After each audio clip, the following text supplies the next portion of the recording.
देवरिया कांड याद है आपको? अगर नहीं याद है तो एक बार देख लीजिए इन तस्वीरों को।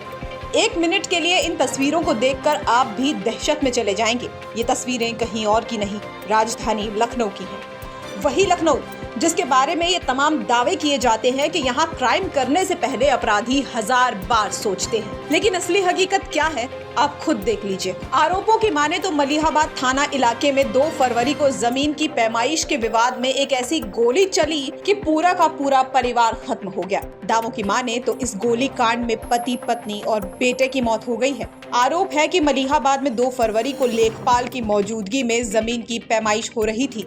इस दौरान विवाद हो गया और ताबड़तोड़ गोलियां चली। इनमें एक ही घर के मुनीर, पत्नी फरहीन और बेटे हंजला खान की मौत हो गई है। हत्या का आरोप चचेरे भाई ललन और फराज पर लगा है।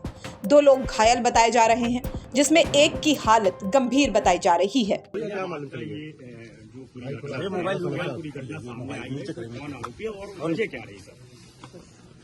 इस पूरे प्रकरण में अभी तक की जांच से पता चला है कि 2 पक्षों के बीच में भूमि विवाद था, जिसमें आज पैमाइश करने के लिए यहाँ पर लेखपाल आए थे।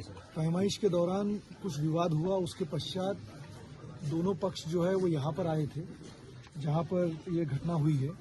यहाँ पर भी कुछ देर तक इनके बीच में बात हुई है। इसके पश्चात जिन लोगों ने ये घटना कारित की है, उन्होंने अपने लाइसेंसी असलाह से यहाँ पर जो वाद विवाद बढ़ा, तब उसके बाद गोली चलाई है, और जिसमें एक 17 साल के बच्चे की, उसके माँ की और एक उनके जो चाचा है उनकी डेथ हुई है।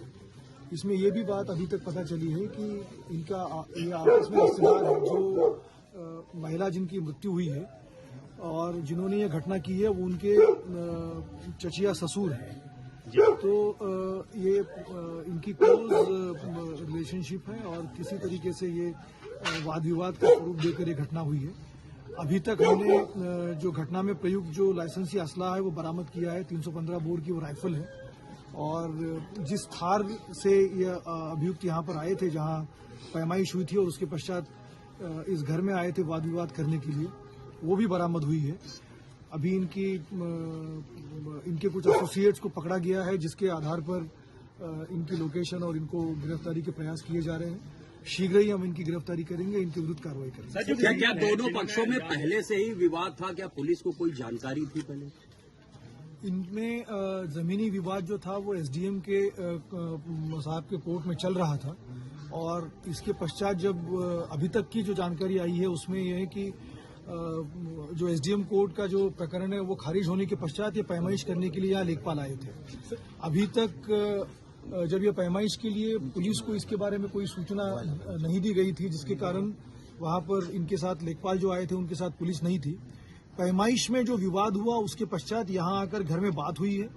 कुछ विवाद मौके पे हुआ है, कुछ विवाद यहाँ पर आके घर पे हुआ है, और वाद विवाद के पश्चात जो है वो असलाह का प्रयोग करके ये घटना कारित की गई है। क्या सर पैमाइश का आदेश था किसी सक्षम कोर्ट से या किसी अधिकारी के स्तर से?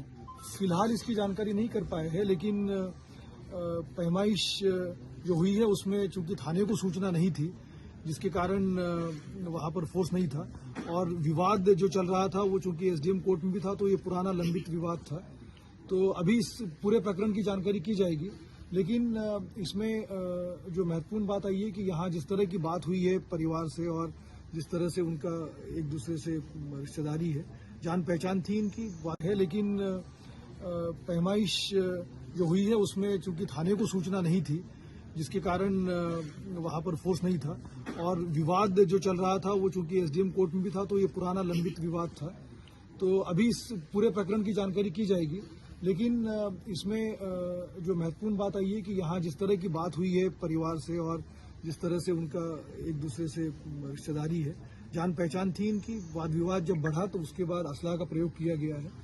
हम इसमें शीघ्र इन लोगों की गिरफ्तारी करके बहुत सख्त कार्रवाई करेंगे। क्या कोई आरोपी हिस्ट्री शीटर है? कोई आरोपी जो बता रहे ललन, क्या वो हिस्ट्री शीटर भी है? और अगर हिस्ट्री शीटर है तो उसका असलाह कैसे बना जाए? इन सब चीजों की जानकारी की जाएगी। अभी परिवार से जो बात हुई तो उन्होंने कहा कि उनके ऊपर मुकदमे हैं, और इसके बावजूद जो है वो वर्ष 2000 में इनका असलाह बनने की बात संज्ञान में आई है। इस प्रकरण की विस्तार से जांच करने की आवश्यकता है, क्योंकि अगर उनके विरुद्ध कोई अगर अभियोग पंजीकृत है तो किस प्रकार से इनका असलाह बना, ये भी संज्ञान में आया कि उनके पास एक पासपोर्ट है। अब ये किस तरह से हुआ, ये भी एक जांच का विषय रहेगा, क्योंकि जो एक्यूज्ड है, मेन एक्यूज्ड जो सिराज अहमद है, उनके 2 बेटे पोलैंड में रहते हैं। तो ये बताया गया है कि वो वहाँ उन्होंने विजिट किया था। तो ये भी पूरे प्रकरण की जांच की जाएगी और सारे तथ्य जब सामने आएंगे तो आपके सामने रखे जाएंगे। अगर लेखपाल ललन खां के अलावा सब कितने लोग इसमें शामिल रहे, क्या संख्या रही इसमें? अभी जो हमें एफआईआर के लिए एप्लीकेशन दिया जा रहा है, बट अभी तक की हमारी जानकारी के अनुसार इसमें 3 व्यक्ति थे। अभी और भी इसमें जांच करेंगे तो पता चलेगा इसमें और कितने लोग थे। सर, क्या लेखपाल अगर उसकी कोई गलती हो तो उस पर कार्रवाई? अभी गलती तो नहीं कहेंगे, क्योंकि उसमें वो वहां पर पैमाइश करने गए थे।